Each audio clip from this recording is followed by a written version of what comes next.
let this warm up a little bit and let the people come. Let the crowd gather. So we're gonna let it do its thing here for about a minute. We're gonna throw it in the oven, let it do its thing. YouTube just needs to play catch up is all. It's kind of goofy, but yeah, we're gonna let it do its thing here. Do its thing, Johnny boy. Yeah. Because it's a comic book look. It's the Wednesday comic book Sabbath tonight, and the comic book boys are doing it right. That's my comic book jingle. Dude, that was perfect. And I just gotta say, for real, like we have been getting just a lot of like nods and people loving the frequency that we're filming and stuff. Yes. And so this show, honestly, you guys, thank you first of all to Rainbow Comics, our awesome sponsors, but more importantly, our viewers. Like, you guys really just make it fun. It's such a cool community to be a part of, and you guys are a big part of that. So just wanting to take a second to say thank you to all of you as well. Well, cool. Well, let me do my little sharing really quick here, and we're gonna get going here in just a sec. I just gotta throw it in the group super quick. Throw it in the group. We're about to talk about comic books. Man, I got a comic thing. This terrible song singing. Everybody knows I don't know how to sing. But guys, if you're catching us now, we're gonna talk about the new comics that came out today. I promise. Dude, heck yeah. Oh, while we're vamping, check out this sweet pen I got. This is a vintage Saga Pen. Welcome to the next level. Wow, that is awesome. Yeah, dude. Where'd you score that? eBay. That's awesome. Yeah. Well, very good work, man. All right, let's start it off, Johnny boy. Start it off. All right. Well, I am not hitting this glass dust this evening because with my luck, I'm going to hit it too hard, shatter, and then everything falls. So we're just going to do an air tap. Hey, everybody. It's a comic book look. It's your boy, John on Demand. So toasty this evening. I have been at the bar for 2 consecutive nights, so on my best behavior tonight. And I just slammed a Rosie special down about 20 minutes ago. So definitely in a happy place right now. All is well. True comic book way. It's been a great week.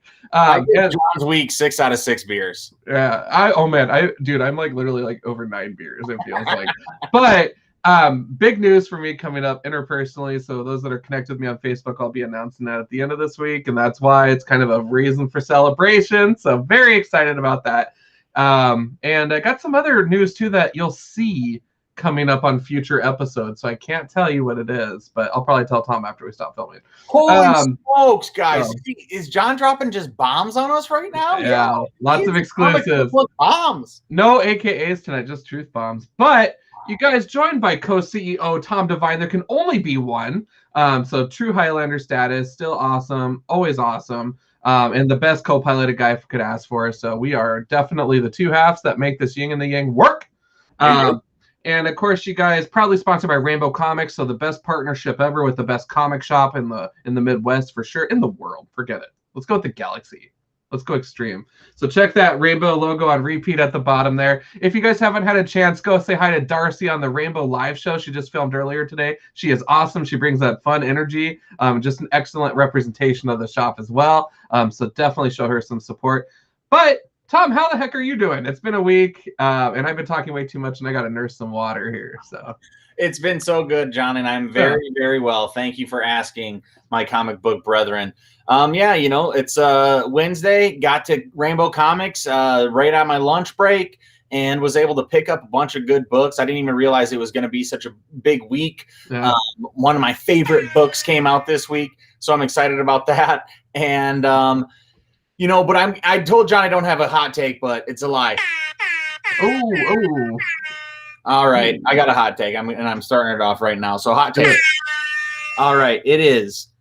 Guys, you ever get into a comic book that you really like? And then, because I personally read sometimes comic books that are a little different or off normal, and they try to choose new formats. Well, one of the formats that I ran into in my last trying to read this weekend, and I was like, I'm going to burn through so many comic books.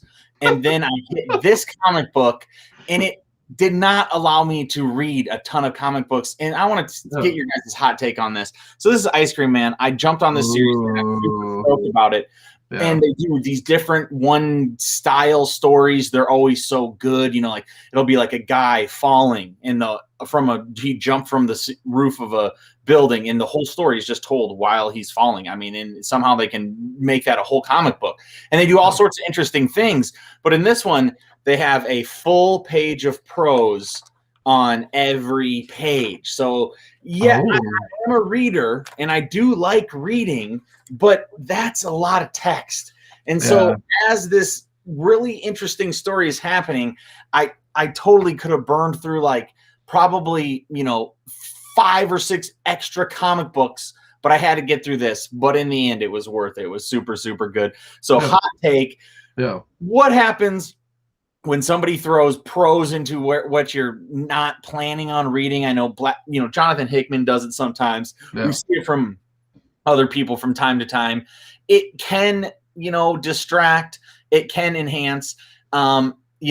If I was ready for it, I think I would have enjoyed it more. But I think I was thinking about how long it was taking me to read, which is so stupid. I should have just enjoyed the moment. But my hot take is, when it's that much prose, man, out of nowhere, it can throw you off, man. It can throw off the reading game. Yeah. But still, no hate on Ice Cream Man. Still liking the series. Yeah. Dude, I get that, man. I would be in the same boat. Like, when you're on a mission and you're like, dude, I want to crank through like 8 issues or whatever in a sitting. Nope. And you're just like, well, there goes those plans. Yeah. I haven't even finished last week's yet. I got a ton of indie offerings, and so I kind of stall on those a little bit just because I'm like, I got to be in the right mindset to soak on something new. Whereas if it's DC or Marvel, I'm like, I know these people. It's just like walking into old friends. Yeah. And so I still got a healthy share to read there too. But I got a good chunk done. Boom Studios, by the way, is on fire with their offerings. So loving that a lot. But yeah, no, got actually a true variety of things today. Let's hear about it, John. It was a day of things for sure. So we both have pretty considerable stacks, it sounds like. So we will just fly through those and see what we got today. Kicking it off here, I don't know if you got this one or not, but kind of that Sioux Falls connection with Image Comics, Stray Dogs issue number 2. Boom! Yeah. I really liked issue 1. All right, so I got the rainbow cover. I supported the shop. Got the has the logos on the back and stuff. I'm like, yeah, I'll ride with it. I'm good. And the issue itself was actually really enjoyable, and I had no idea what to expect going into it. Like, is it going to be cutesy? Is like what's the deal? And I was very entertained by it, and it made me want to go pick up issue number 2. So hats off to the creative team for that, because it was just outstanding. And Brian from Rainbow Comics pointed out that there is a page in here, and the bottom left dog is actually Darcy's dog. Yes, no way. So it says Tony from Sioux Falls, South Dakota. So we got some Midwest fame up in there, which is really fun to see that local connection. So I guarantee you that Darcy is just head over heels excited about that, and that makes me so happy. Isn't that fun? That is so cool. Yeah. Oh my God. So Brian highlighted that, and kudos to Darcy, for getting involvement with that book. That's so cool. That's a lot of fun. So I like that. I like the creative team for doing that, for incorporating local into the book, for taking time. They did an interview with Rainbow, actually. So taking time just to talk with the shop about the project. Oh, that's super cool to me, man. So I'll support it. I'll rock with it. Yeah, man. I didn't get the rainbow cover because I'm a bad rainbow-ite. It was a steep price on it on old Tom Devine's checkbook, and I'm not that guy, but I'm stoked that they that they have that super exclusive cover. I'm sure people were reaching out that weren't around Sioux Falls, and if you're watching this from across the way, Stray Dogs is clearly going to be a big hit. If you want to get that exclusive cover, it's worth reaching out to Rainbow, see if they got anything left for you, man. I don't know if they do. They could be completely sold out, but definitely a weird book that took a weird turn where it's super, super cute dogs. Their owner, though, may be, an assassin, and these dogs may be getting stolen. So from nice people who get assassinated. So who knows, man? I'm definitely excited to see where the story goes. Yeah. So I'm intrigued, certainly, and Image just has fun with these books, but this creative team really is fascinating to me because it took cute to a whole new level, and I dig it a lot. Totally. So, yeah. Exactly. So what do you got? Well, my favorite book came out, so I'm not even going to bury the lead. I'm just going to show you guys might be able to see. Just look at that big double page spread, open hallway. What's going on? What kind of weird area is this? You know, it's Rain Like Hammers, my favorite weirdest book from Brandon Graham, bringing out that, you know, Mobius aesthetic, this giant scale sci-fi world. Not, you know, everything is rounded and futuristic. I don't know. It's just my favorite book. I absolutely love it. And I keep crack into this book when I saw that the next one was out already this week, and so it's like coming out on time. I'm like, oh my god, this is so great. I hope this goes for at least the full run before you know, we jump off, because I know sometimes his books can, you know, Brandon Graham's books can take a little bit to get out, so it's really cool to see these just get cranked out one after the other after the other. I hope we can get to like issue 6, 7, 8, 9, 10, 12 fast in a year. Oh my god, I'd be so happy. But yes, Rain Like Hammers, super excited. I'm repping the other copy behind me from issue 2, but man, I just think they're so good. Nice. That's awesome, man. Yeah. Well, carrying on with delightful artwork, Patrick Gleason for the win. So I did rock with your boy Carnage, Red, White, and Blood, and I just went with that cover because I just love that design. I have the Spider-Man one as well. There's evidently a Venom one, and I hope I didn't miss out on it, but I really want that one too. I saw it. It was on the shelf maybe 4 weeks ago. Oh, really? I totally missed Venom one. Yeah, with the you're talking about like that white and black kind of like sideways profile. Yeah. I saw it. I was stunned. I was like, dude, that's a sick take on that. I totally missed out on it. That's a bummer. I'm sure.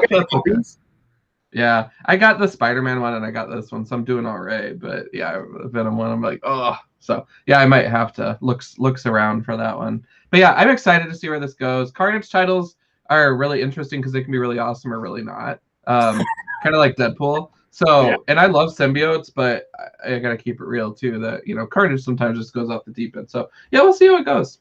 Yeah. Sounds sweet, man. Yeah. I went with we'll talk about Scumbag number 6. This is trucking right along. We got, you know, they're changing the artists on like every issue, so we got Bengal on this one, but this is Rick Remender's book about Scumbag, who is this complete, you know, scumbag idiot who's just fueled on liquor and every drug. The worst drug makes him more excited, and he's terrible. He's a terrible man, but he holds all the power that, you know, like the government needs to, you know, help them stop evil forces. Anyway, super fun book, you know, loves to push that non-PC like agenda, and it's totally funny and offensive. And I love every second of it. That's cool, man. Yeah, you've had some like funny reactions to the previous issue, so every time I see it, I just kind of chuckle a little bit because I'm just like, oh, Tom. Exactly. I mean, he has that famous line. This is not appropriate, but he's like, well, my dick isn't that big, but I do push it in real far. And one of the funniest things that I have read in comics. And then there's an ongoing joke about him never pushing it in very far. I don't know. It's awesome. I think it's so childish and great at the same time. Oh my heavens. Dude, we got Stephen Morey in the building from Comic Book Bears. Steve, thank you so much for stopping by. You get more Carnage. You get more Carnage. Everyone gets more Carnage. Throw in that Oprah swag to it. Reach under your chair, everyone. You get an issue. You get an issue. Get that Carnage moment in your life. Yeah. So good. So good. And speaking of more Carnage, I don't have more Carnage, but I do have King in Black Scream, issue number 1. So female symbiotes, and Scream is a character that has really grown on me. I've actually enjoyed the short runs that they've done for her. So the last one was done with the Absolute Carnage header. And it's just such an interesting character. So I personally am loving learning more about it. Now, candidly, I do need to read the original event, like Separation and Anxiety, I think was the event where the 4 were created, the 4 different symbiotes were created. So I need to reread that and get familiar. I'm sure if like Gabe Nightshield was watching, he'd hit me over the head and be like, you should know this. Come on. Turn in my card now, you know. But yeah, Scream, King of Black issue 1. Looking forward to seeing where it goes. I personally would love to see more of this character in general, but definitely love the variety because she definitely stands out from the other ones. Oh, Sergeant America is going to redeem himself, or is he going to be a loser till the end? Loser to the end. If he redeems himself, that's going to ruin the book. He has got to screw up. He has got to make the wrong decision. If he'll have to write it in a smart kind of way where him making the wrong decision is how they win the day. But yeah, definitely loser to the end. If he can't redeem, he's unredeemable, of course. Yeah. Also, Sergeant America, I miss you, and we should do lunch sometime. So yes, and I miss you as well. All right. Is it your turn or my turn? I think it's your turn. Your turn. My turn. Ha ha ha ha. This book that has these one shots about clowns. That's like bright thing. I talked about Ice Cream Man. Same writer. I haven't read this one, but I think I could read it in about a minute. It seems like there's no word bubbles. Oh, so just like that last one. Yeah. He's trying to balance it out, I think, because he knew this other book came out that was going to take everybody a long time to read. And then this one came out and you can just fly right through because there's no word bubbles. Yeah. And, there's a few. There's just ones that say like money signs, dollar signs. They don't say actual words, though. So, I'm once again, even though my hot take was a lot of prose can throw your reading style off, it's like this guy is playing with the medium. He's doing different things. He's thinking outside the box. So it's cool to see that dichotomy of, extreme, one single page spreads with full single pages prose, and then on the other side, thick character cartoony work with a bunch of different, different panels, and then no dialogue at all. So yeah, just fun to see.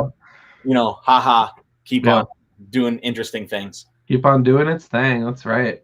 Well, speaking of crazy clowns and interesting, and it has nothing to do with any of that, but Power Rangers issue number 5 from Boom Studios. I feel like I talk about this book every week because it literally feels it comes out every week. I know. It does feel like it comes out a lot. There's the 2 titles. Again, loving it. It is fun. It is gritty. It is taking our characters that we grew up on watching Fox Kids to that next level of, dude, what's going to happen with Zach and Trina and Jason? Oh my gosh. So, and this is actually interesting. So the Power Rangers line is different from Mighty Morphin. So Power Rangers is talking about the original red, yellow, and black Rangers who left the team. So they've been replaced with the newer guys that came in season 2 or whatever. So these guys are actually out in space doing their own thing. So this is a complete side hustle. And it's a lot of fun to learn about like what they're about, what they've been doing, who they are as people, that kind of stuff. Seeing them really grow in the leadership roles, all 3 of them really. So it really has been enjoyable that way because it's just like, what happened when they left the set from Saban, and so it's. So are they like in a spaceship, like traveling through outer space, like doing missions? Guardians of the Galaxy, baby. Yep. That's sweet. Yeah, man. Yeah. So it's totally just off the beaten path. I dig it and I totally love it. So highly recommend it. Yeah. Comments coming in here. Sarge, My Little Pony had a silent issue today too. Cool. Yeah. So another one. Probably the opposite spectrum. For all the bronies, My Little Pony, bringing in that no words in the comic as well, telling that story with is this the way that a writer takes a week off and like leans on the artist heavily and is like, dude, I don't even know what they should say, I'm just gonna kind of give you the plot and you kind of just run with it. Just run with it. Yeah, no, that's cool. You do you. Stephen Morey writes, I might check out Haha just for the playfulness of the comic medium. That kind of stuff always tickles my fancy. That's right. Yeah. And I checked out the previous issue of that, and I liked it. I thought it was really cool. The only reason I didn't pick up this week was because I had so much going on in my pulls list. I was like, gotta pump the brakes. So you have to do that sometimes. Too many. But that's a good problem to have too, because that means there's a lot of cool offerings that came out. So yeah. Where are you up? Well, I'm on board the DC train here, all aboard to Infinite Frontier. So we are on back to Batman Detective Comics issue 1034. Again, we're rattling off those long issue numbers. I am just too hot to trot about it, you guys. This is the biggest freaking deal ever, and I'm so excited. So it's nice to get past all of that future state stuff. None of that matters. It was a waste of money and time. And I'm looking forward to getting back to this. Like, they're not even going to reference it 5 issues from now, I promise you. It's not going to come up. And If you want, if DC, if you want a real pointer about how to depict the future, look at Marvel with the 2099 model. Iconic. Don't do that. Oh my God, that's hilarious. But for real, Future State was horrible. Bill agrees with me. Bill loves DC. So. Yeah, 51% of the comics. Okay, just trust me. I still think about it all the time. Bill, isn't that crazy? Yeah, I love it. You know, Bill's comic book bears. Yeah, legends. Yeah, comic book royalty. That's right. That's right. Awesome. All right. My next one is a weird one. Dose #2. I remember picking up Dose #1 being like way weird, black and white indie book. I can't even remember what it was about, but I thought it was crazy and kind of weird. And then this was like the only issue. So then it was like, oh, am I going to pass on this? I was probably the only guy who bought the first one. So I was like, I'll scoop it up. Such a cool cover. You know, Dose, that's a slang term for LSD. You know, acid. So, you know, it's like, I assume, you know, some drugs are going on in this book, and we'll see what happens. But yeah, definitely like pure black and white. You know, yeah, cool. Yeah, it's cool stuff, man, for sure. So cool. Is it psychedelic like Luna? Yeah. This is like an alien party right here, where everybody's just kind of just like you know, partying up, and they're all like kind of aliens, and there's like some spacecraft going on here, and you know, like our character. But yeah, that's cool. It's definitely just really cool. Yeah, it's really blowing my mind how that artist knew where I was like 40 minutes ago. I can't believe they already depiction of John partying the last 2 days. You can see him. He's right there.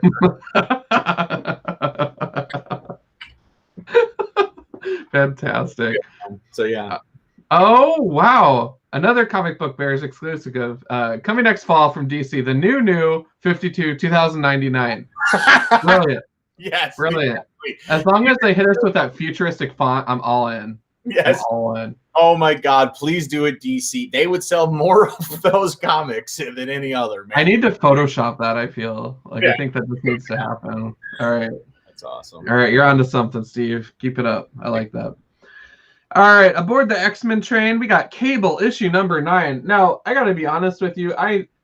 Before this whole Krakoa situation, I never saw myself rocking with a freaking Young Cable book, because when Young Cable premiered, I remember saying, this character is a buzzkill. Like, I did not like him. I thought he was lame. But then I started reading this book, and I'm like, it's not that bad. Like, I could kind of get a kick out of it. He's on a date with one of the Stepford Cuckoo sisters. So that's hilarious. And Emma Frost has this maternal instinct, like, don't hurt him or I'll hurt you, you know, kind of a situation. And so I'm curious to see how this goes. The story's been a lot of fun, though. And it's just so weird. I'm used to the buff, oversized Cable with 1 trillion pouches from X-Force, and the pouches probably don't hold anything. Yeah, like he was just ripped, you know? And now we're down to this. But it's cool. It's a lot of fun. Actually, I think that's actually Emma Frost in the background, really looking disapproving at the date. So that's kind of cool. And I was just gonna say, John, you know, does that? I mean, that's Cable, and that's funny that it's a story about the state. But to me, that sounds like it's right up the classic X-Men thing, right? Of going on a date and balancing these things. I'm actually shocked to hear you say that that's coming out of the Cable book.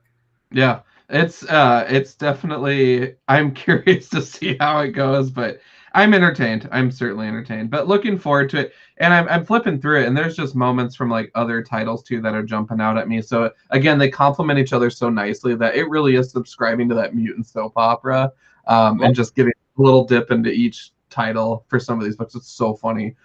Aaron Evans on the 1s and 2s. Hey, buddy. I love that cover for Cable. That cover loves you too, Aaron Evans. So, what's up, Aaron? All right. You are up. All right. Next up, I got Comic Book History of Animation. And look what we're going to be. So I've talked a little bit about this book. This is a nonfiction book. So it's telling the actual history. It's a history book. Yeah. So I love nonfiction comic books, and this is about the history of animation. So we've gone through like with Disney and Betty Boop, and all before that, going into what animation was and what it could be and how it could be more. And then now I am so excited for this cover because we get Saturday Morning Funhouse. We're going to enter Saturday morning cartoons and the history of Saturday morning cartoons, which is, but one of the reasons me and John are here today talking is because we were watching Saturday morning cartoons of all of our favorite superheroes. So I'm super stoked to get into this issue, and always think it's cool when a nonfiction book comes out that's this good with this good of a topic, done and written so well, drawn so well. It's they do it in a cartoony animation way. Looks like we're gonna get Rocky and Bullwinkle. They're gonna talk about how this is working with Rocky and Bullwinkle, and then they'll talk about the creators who are making them and where it came from. Looks like we're gonna get some Flintstones. And then this is how they always depict Walt Disney, is they make him and actually look like Mickey, but that's Walt Disney. He's like a total tyrant, so it's really crazy history for him. But that's why he is where he is. But looks like we even get like Astro Boy. So yeah, and then it's starting to get into actual superheroes. So look at that. I mean, so yeah, it's gonna be. I'm super excited for this issue. Scooby-Doo's here too. Looks like Greg and Clark just hanging out. But yeah, so stoked. We got Space Ghost. I don't know. I'm really excited about this. Yeah. This is right up my alley. That could be in my neck. That's going to be the top of the pile read for sure. Yeah. With a title like that, when it features all these different characters, is there like any sort of licensing that would need to go, into that to tell the story, or what does all that look like or mean? No, not at all, because it's a history book. It's a nonfiction book, so they are just telling a pure history, and that can all be under satire. Just like you can tell the history of video games, and you can mention every single video game that came out and what year it came out and the dates it came out and who created it and the stories behind it, or anything else. And that's the cool part of getting a book like this is you get to see all of these different parts that go into it. It's awesome. Kind of like Horizon Zero Dawn. I'm sorry. John, I'm sorry that you have the biggest video games on the PlayStation system. I'm still laughing about that. Steven's checking in on Cable. I'm enjoying Kid Cable, but I heard we should not get used to him since the series will be ending soon, and Old Man Cable might be back. I'm flexible either way. As long as the story is good, that's all I care about. But I'm personally more used to the Old Man Cable just because I have all the X-Force, New Mutants. Getting to know his involvement with the team was really cool, and I don't know, he's just a fun character. But we'll see what they do with him. As long as they do it right, they do it right. And Mo Pouches, Mo Problems. Mo Pouches, right? And then Steve also writes on your book, Tom, I can't wait until the collected comic book history of animation comes out. The comic book history of comics was fantastic. Yeah, I totally agree. And you know what, Steve, on this one, you might be right. This is the kind of book you do probably want collected and you want on the shelf with a spine. So yeah, I would say hardcore, great move on that one. But you're totally right. I love that. The comic history of comics as well. So good. Yeah. That's cool, man. Well, good pickup. Look at you. Yeah. Well, I don't even know how I can follow that. I'm looking through my humble little stack here. But up next, got Excalibur issue 19. So continuing to blow my mind that we are at issue freaking 19 on this. So let me tell you what, my short box, the House of X, Powers of X short box that's decorated with all the artwork, that thing is now about 3/4 full of all the X-Men titles. Oh, dang, man. In reading order and everything, of course. Nice. And I am very concerned about that because I'm like, God, do I need to get another one now? How long is this going to go? Like, I'm just like, oh, space-wise, So it's something to have my eye on. But yeah, Excalibur ultimately has been a lot of fun. What's the deal with Captain Britain? Betsy Braddock is Captain Britain. Is she going to assume the mantle? Is she right in the head right now? There's so many questions. There's all these other Captain Britain variants. So it's truly all over the place, but it is fascinating. And it's part of a mythos that I'm not familiar with, and I'm a horrible person. I got Excalibur issue #1. I got a lot of the run probably through like issue 30 or something over here in my spinner that I need to finish reading. So my familiarity with this situation is not so great. This is the one X team that I want to learn more about, which is why I bought the issues when they were on sale like a couple years ago, and I still need to read them. But it's a pretty cool team so far, on the history side of things. But this book has been fun. I just wish I would have read more of the back stock first to get more value out of it as I read it, because that's what I find enjoyment of, is enjoying the mentions and the nods from previous instances, events, characters, whatever. So yeah, you continuity junkie. Of course, that's what you like. And I would say I need my fix. That's right. And about your space issue, it's just like, hey, man, if they continue to be good comics, get in another box, my man, because you're just move on over. You can't be stopping and worrying about filling it up that way. You just got to keep it going. But they could have a 10-year run of good X-Men comics. I mean, we can't hate on that. Nope. That's a good problem to have. Yeah, exactly. I don't know that it'll be the case, statistically speaking. Yeah. But no, it's not going to be the case. That's awesome. All right, what you got? If Matt Kent writes a book, Tom Devine buys that book. And so we got Crimson Flower here. This is this really cool book telling like Russian folklore with assassination done in this very artistic style, where the legs and the hair is always really overdone and weird. And it's totally see how like all the legs are all spindly and everything's going everywhere. It's really, really cool though. And so I'm excited to get some more hardcore, Russian, folklore revenge thriller. Issue #3, Crimson Flower. On it. That's cool, man. Can I see that cover one more time too? That was really cool. It's so cool, man. Yeah. I like that. It's like letting there be a border for starters is really kind of neat too, because you usually see a full that's fun. I know it gives it such a very specific look, and they always have a variant cover that does something different, but I've gone with this one, each one with order, because now it has like a really cool look when they're all together. Yeah. That's cool, man. Yeah. Well, going into the galaxy far, far away, I got a pair of books here. So the first one I'll lift up is going to be Star Wars, Dr. Aphra, #8. This one's actually taking a really positive turn for me. We are getting back to that character. What's the word? Duplicitous or something, like where she's like just manipulating. She's manipulative. Mm-hmm. I don't know what the word is right now, but she is a master con artist. Let's put it that way. She gets what she wants. She knows what she wants. The only thing that this book is missing, God dang it, is those stupid droids. Give me my 000, my BT1, my homicidal droids. I miss them dearly, and I cannot wait. When they reappear, I am going to freak out. And if it's droids, if it's in Princess Leia issue #27, I will buy Princess Leia issue 27, all the variants, because I want my droids back. Bring back my droids. John likes evil droids. He likes evil robots. John likes evil, first of all, so that's a core problem with John that I've been working on for a long time, and it's just not going to be able to be fixed. But he enjoys evil. He is attracted to evil. So then you give him some awesome droids, and they're evil. I mean, you can't take those away from my man. Yeah, for real. Like they're missed. They're loved. I painted their own custom pops. So so they just hang out on my desk here. But man, I freaking love them. So dude, that's gnarly. Yeah. All right. So I'm going into my big two books. Tom Devine, I'm a big two kind of guy, a DC Marvel guy. So here we go. Marvel, Alien. What the hell is going over at Marvel, man? God damn it. I'll tell you what.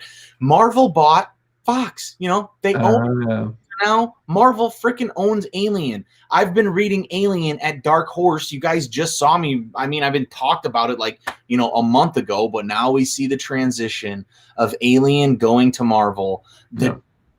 Even though it's called the Dark Horse, this is the dark side. But still, I was like, I'm not going to get it, dude. Fuck Marvel. And then all of a sudden I was like, no, I looked at the art, and then it's like, oh yeah, no, it's done by Marvel. So of course they have like great writers and great artists. It looks amazing, and it's like the quality feels really good, and it's done really well. And I was like, yeah, I have to get it, of course. So even though I I don't buy too much Marvel these days. I do tell people to vote with their dollars. It's like, yeah, man, I don't care, dude. God dang it, they bought another property I love, so I'm sticking with Alien. I'm sure I'll stick with it until the series is canceled, man, and gets restarted again in a new #1, and I'll pick it up then. Yes, that's the spirit, man. Yeah. I was eyeballing that Scotty Young variant, something fierce, but I was like, cool. I was too. I didn't know. I went all the way down the line of variants. There were so many variants, crazy Marvel style, and I was gonna pick one, and then I went all the way back. I was like, I kind of like the regular one the best. So isn't that funny when a cover just speaks to you, and you're just like, this is the one, this is the way. Yeah, exactly. Yep, I got you, man. All right, well, my last book, also on the far edge of the galaxy, from IDW, so Star Wars Avengers Tales of Villainy. Nice. We're talking about some villainous situations on the home world of the Wookiees. So I am looking forward to learning more about that. I love these different settings that we have been able to embellish on in the comics, in the novels, audiobooks, and movies, and the TV shows. The animated series are spectacular. Highly recommended if you haven't checked those out. Rebels, Clone Wars, whatever. But yeah, I actually, it's really funny. For a while, I was saying I actually like this IDW offering of Star Wars better than what Marvel's putting out. And it's just so interesting. But yeah, very, very entertained, very proud of it so far, issues 1 through 3. And I just picked those up on a whim because of the word villainy. So I'm excited to check this out and see how it treats me. So, dude, I think it's like funny, right? I talk about Alien leaving Dark Horse, going to Marvel, and then you're talking about Star Wars, who left, who went from Marvel to Dark Horse, IDW, back to Marvel, now licensing back to IDW. So it's jumping around. That's just the way she goes. Pull up Mark Wagner. He has a comment right here. Marvel make an Alien versus Sith comic, you cowards. I agree. Dude. What's going on? They got all the licensing now. You could sell how many covers? 100 covers of that one, right? Marvel, just come on. Give Mark what he wants. Yeah. And Steve actually came through too with some wisdom here. Disney stealing all the good licenses from Dark Horse over the years, and now Alien 2? Sigh. But still looks pretty sweet. There's always the old Dark Horse series out there to enjoy too, which is fair. Yeah. It's interesting. I actually have some of the old Dark Horse stuff from Star Wars where I got into like the Sith and the Jedi and stuff, and I actually really enjoyed that. So I don't know. Marvel's they have some fun offerings as well. I mean, they developed the homicidal droid, so I'm all about that life. But I will say, there's something about this IDW, and every time I read it, I feel like I watched a movie in a good way. I was entertained, So yeah, it's strange. Oh heavens, we got a celebrity in the building. Sleepy Reader 666 is in the building. Hey guys, well, how are you doing, Damien? As well, thank you so much for tuning in and hanging out with us this evening. Hope all is well out there on the West Coast. What's up? Mm-hmm. So my next comic, though, John, my last one is we were talking about variant covers for Alien. I went through and I went all the way back, picked the original one. For this one, not the case. Thought the first one was really good. Thought the original good. Variant A also good, but I was like, oh no, I'll still go with the first one. Then I got to the third one. I was like, dude, this is actually super, super cool. So I'm talking about Batman Black and White. It's got a face looking in the mirror, flipping a coin. It's just really, really, weird and, kind of scribbly, but still awesome. Hard to even make out what it is at first, but then the details are so cool. So I went this Batman Black and White #4. This is that anthology series. I guess I've just been really liking the anthology series. That Superman Red and Blue it was really good. I even cried when I was reading it, like a little bit, because I thought it was so good. And then, these books are so good as well. And I just, I'm a sucker for that prestige format. So it's like a fun, cool book that you get. They're only $6. So you know what? It's like, I paid $5 for this Alien book, and it's just a normal comic, and I paid $6 for this one, and it's got that cool prestige format. So congrats, DC. You win this one. We'll see how you do next week. But anyway, Super stoked to get into this. A bunch of cool art, specifically Riley Rossimo. I'm a big fan of Riley Rossimo from Green Wake back in the day and a bunch of ones, but I really like how he portrays Batman and the way that he draws Batman is very interesting. So super stoked to get into this one for sure. Yeah, heck yeah. Well, cool, man. So that's all the books I got for this week. So pretty low key, but I got a lot to do. I'm actually just looking really quick over the books that I read. I wanted to give just a huge nod really quick here. It came up on a couple of different shows, including ours. Nocterra issue 1. I finally had a chance to read it. Nice. And I love this book. I love it. I love the premise of it, and I loved the letter from Scott Snyder in the back, where it just really personalized it. And so I actually really appreciated this because it was just something new. It's not like superhero fatigue, but it's still got that sci-fi vibe to it. Have you read it yet? I still haven't read it. Yeah, highly recommend it. I won't spoil it or anything, but I definitely. It's getting smaller, John, but this is what it looks like right now. So okay. It's not terrible. Yeah, it's doable. You know, I mean, it was like this. Yeah. I've been working it down, baby. But then you know, now I got these new books this week as well. So it's gonna be hard to knock them all out. But I'm gonna do it. Heck yeah, man. No, that's cool. You know what I just realized too? I was at Rainbow today, and John had mentioned that glow in the dark cover, and it wasn't in my pull list. Oh no! So I suspect they're probably out. I didn't even think to look, and I didn't think about it till just now. But bummer. Yeah, that's okay. I know two presents I can give you: that Venom cover, and then the glow in the dark cover. Yes. Yep. If you're feeling generous, you just do that. I'll welcome those with open arms. Cool. Well, that's it for me, man. I think that we're gonna call it a night, you guys. I was telling Tom at the start of the show, John had a wild couple of nights out and about on the town, so I'm gonna be resting a little bit here. But thank you guys so much for tuning in and supporting us. Once again, at Comic Book Look, we're proudly sponsored by Rainbow Comics, Cards, and Collectibles here in Sioux Falls, South Dakota, on awesome 42nd in Minnesota. I am not at John Jones. I can't rattle off that address for the life of me. We're also, we have a location out in Lincoln, Nebraska as well, which is super awesome. So go say hi to the crew there. Both stores are amazing, filled with amazing people and amazing products. So definitely highly recommend it. For Tom and I, we are on Twitter. So you can find me at @JohnOnDemand, @TomStewDivide, or collectively at @A-Comic-Book-Look. If you are interested in being on the show, send us a note. Love to connect. We can be reached by email, if anybody still does that, at acomicbooklook@gmail.com, or simply join our Facebook group, A Comic Book Look on Facebook, to continue the conversation. We'd love to visit with you. Thank you for your time. Tom, any closing thoughts, any wisdom? No, none at all. So thanks, guys, for watching. John said it all. Also, I guess where we're plugging, Tom Stu Divine on Instagram as well. I'm sharing all my comics that I'm reading as I'm reading them, and then also sharing all the movies I watch as well. So come check it out. Yes, awesome. Cool, you guys. Well, have a very awesome week in comics. We definitely had a variety this week for both of us, which is really exciting. So I'm excited to get the stuff read. And I think that we'll probably try to do some reviews coming up too, of maybe some of our recent reads too, just to kind of celebrate those books a little bit, because we had some really cool gems this time around. But you guys know the drill as always. We are in March of 2021. We are so lucky on the St. Patrick's Day vibes to have you guys all as viewers. And you know the drill as always. We're going to keep it comics for sure, man.